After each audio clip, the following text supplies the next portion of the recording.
Use earphones for better experience.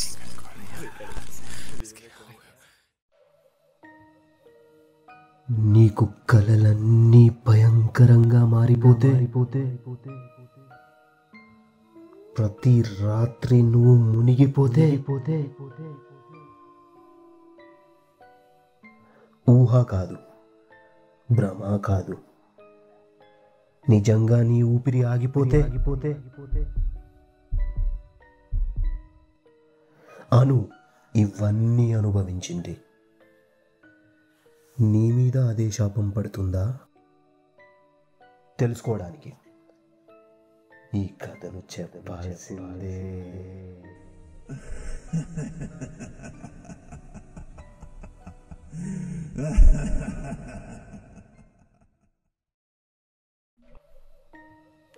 అను ప్రపంచంలోని విస్తృత ప్రదేశాలను అన్వేషిస్తూ అద్భుతమైన ప్రదేశాలను తన 1 మిలియన్ మంది సబ్స్క్రైబర్లకు చూపించేది. కానీ ఏ ప్రదేశము తన అమ్మమ్మ ఇంటిలా అద్భుతముగా అనిపించలేదు. పొదలతో నిండిన పెరడు, పాతకాలపు నుంచి ఉన్న పెద్ద చెరువు, ఇవన్నీ ఆ ఇంటికి ఒక ప్రత్యేకతను తీసుకొచ్చాయి.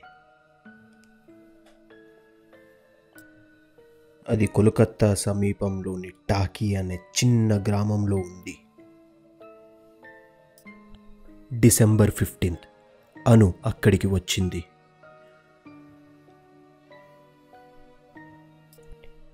వేగంగా నడిచే తన జీవితానికి ఒక చిన్న విరామం కావాలనిపించింది తనకు. అను వాళ్ళ అమ్మమ్మ ఒక బలహీనమైన 70 ఏళ్ల వయసున్న వృద్ధురాలు. అను రాగానే చాలా ఆనందపడింది. కానీ ఆమె మాటల్లో ఏదో అప్రమత్తత కనిపించింది. ముఖ్యంగా చెరువు గురించి మాట్లాడుతూ, సాయంత్రం అయ్యాక చెరువు దగ్గరకు వెళ్ళొద్దామా అని ఆమె అను చేతిని గట్టిగా పట్టుకుంది. అను నవ్వుతూ, అమ్మమ్మ మీరింకా ఇవన్నీ నమ్ముతారా అంటూ అమ్మమ్మతో సరదాగా మాట్లాడుతూ ఇంట్లోకి వెళ్ళింది.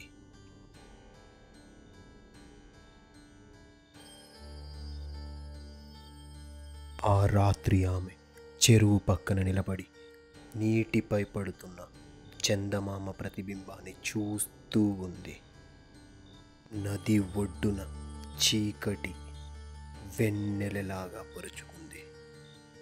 చుట్టూ భూమి తడి వాసన వస్తుంది. చల్లని గాలితో అను అక్కడి ప్రదేశాన్ని ఆస్వాదిస్తూ ఉండగా హఠాత్తుగా కంటికి చివరగా ఏదో కదిలినట్టు అనిపించింది. ఎదురుగా చూస్తే చెరువు అవతల వైపున ఒక స్త్రీ నిలుచుని ఉంది.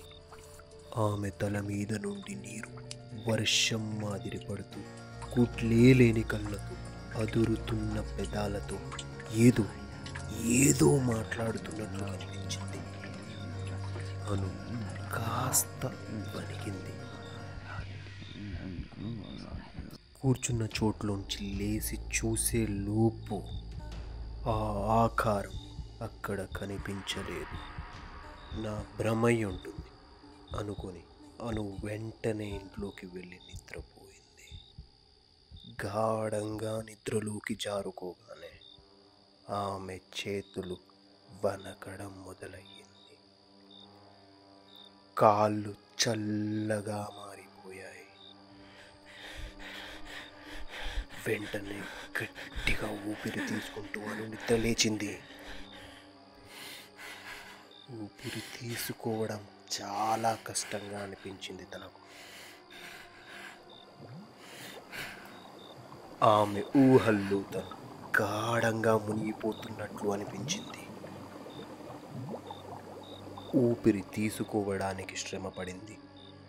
ఆమె ఒంటిపై చెమట ఉట్టిపడుతూ ఉంది. ఆమె ఊహల్లో నీటి లోతుల్లో మునుగుతున్నట్లు అనిపించింది. ఆమెకు ఇది కేవలం ఒక భయంకరమైన కలలా అనిపించింది. కానీ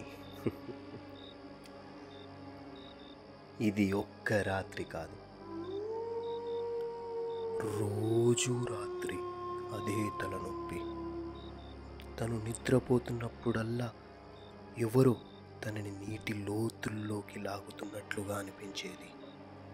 ఆ చందమామను సైతం మింగేసే చీకట్లో ఎప్పుడూ ఒకే రూపం కనిపించేది. చెరువు అవతల వైపు కనబడే ఆ స్త్రీ అనుకుంది, ఇది అటు ఇటుగా ప్రయాణం వల్ల కలిగిన ఒత్తిడే. కానీ ఆమె ఆలోచనలే ఆమెను తప్పుదారి పట్టించాయి. ఎందుకంటే ఆమె పడుకున్న ప్రతి రాత్రి వెంట్రుకలు తడిచిపోవడం, మంచం తడిచిపోవడం, నోట్లో చెరువు నీటి వాసన మరియు రుచి మిగిలిపోవడం ఆమెకు సహజముగా మారింది. చివరికి చాలా ఆలస్యమయ్యింది. ఒక రాత్రి ఆమె గట్టిగా తేల్చుకుంది, ఈ రాత్రి నిద్రించకూడదు. కానీ రాత్రి మౌనంగా పాకుతూ వచ్చింది.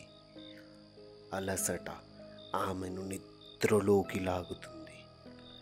కానీ ఈసారి ఆమె కళ్ళు మూసే లోపు చీకటిలో ఏదో కదలికను ఆమె స్పష్టంగా గమనించింది.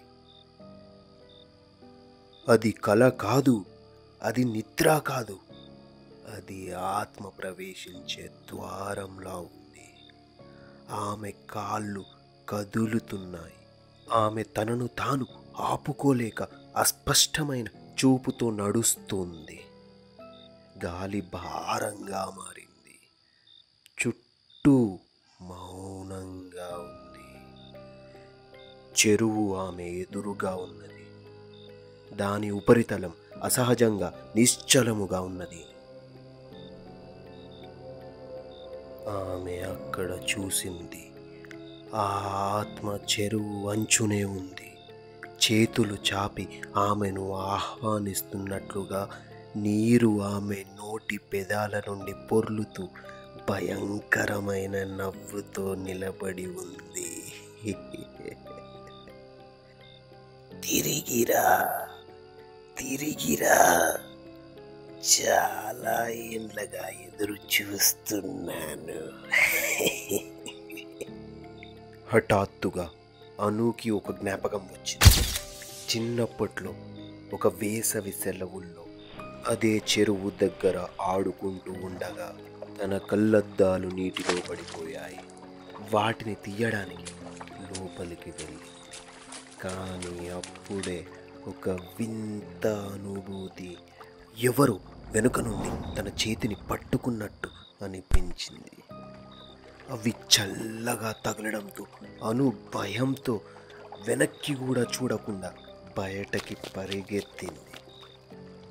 అదే విషయం భయంతో ఏడుస్తూ వాళ్ళ ఇంట్లో పెద్దవారందరికీ చెప్పింది. కానీ అందరూ భ్రమ అనుకొని ఎవ్వరూ పట్టించుకోలేదు. నీకు తప్పు జ్ఞాపకం వచ్చిందా? నువ్వెప్పుడూ నా దగ్గరికి రావలసింది. ఇప్పుడు రా. ఈసారి వెనక్కి వెళ్ళే మార్గం లేదు నీకు.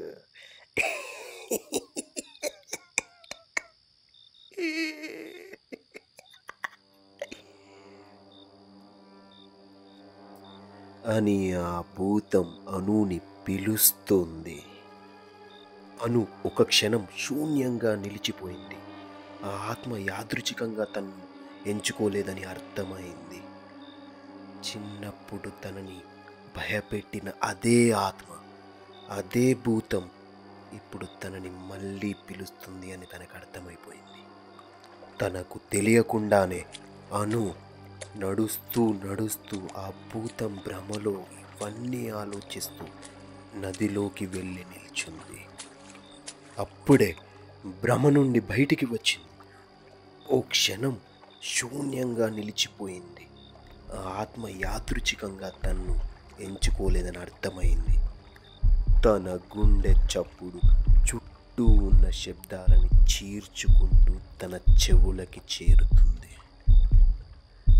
వెన్నులో వణుకు పుట్టింది. భయంతో, ప్లీజ్ ప్లీజ్ నన్ను ఏం చేయకు, ప్లీజ్, నీకేం కావాలి, ఏమడిగినా ఇస్తాను, ఏమడిగినా ఇస్తాను, ప్లీజ్ నన్ను ఏం చేయకు అని అను భయంతో ఆ భూతాన్ని ప్రాధేయపడుతుంది. వెనక్కి వెళ్ళాలనుకుంటే వెనక్కి వెళ్ళలేకపోతుంది. ఎంత ప్రయత్నించినా కాలు అస్సలు కదపలేకపోతుంది. ఆ భూతం అను దగ్గరికి వస్తూ,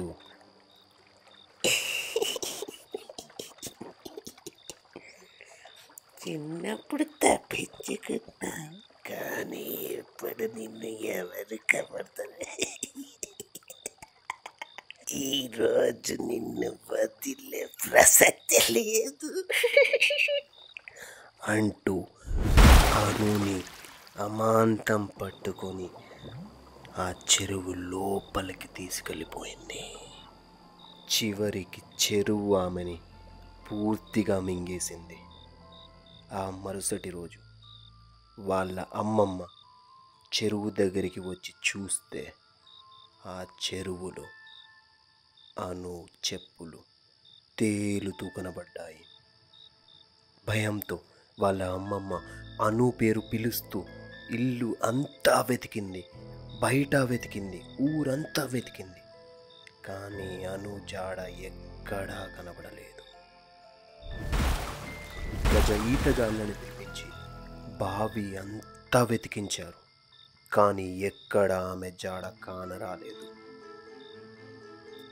ఒక నీటిలో తేలుతున్న చెప్పులు తప్ప ఏమీ దొరకలేదు. ఊరివారు చెరువు శాపం గురించి కబుర్లు చెప్పుకున్నారు. అప్పటి నుండి చెరువు ఇంకా ప్రశాంతంగా నిలిచిపోయింది. దాని లోతుల్లో మరో రహస్యాన్ని దాచుకుంది. చెరువు లోతుల్లో ఇప్పుడు అనుస్వరం వినిపిస్తూ తదుపరి బలి కోసం ఎదురు చూస్తుంది.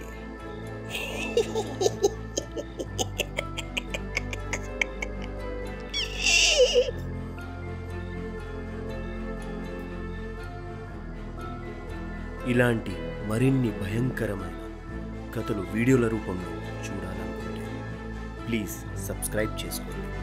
అలాగే లైక్ చేయండి. మర్చిపోకుండా షేర్ కూడా చేయండి. మరొక భయంకరమైన కథతో నెక్స్ట్ వీడియోలో కలుసుకుందాం. అంతవరకు సెలవు.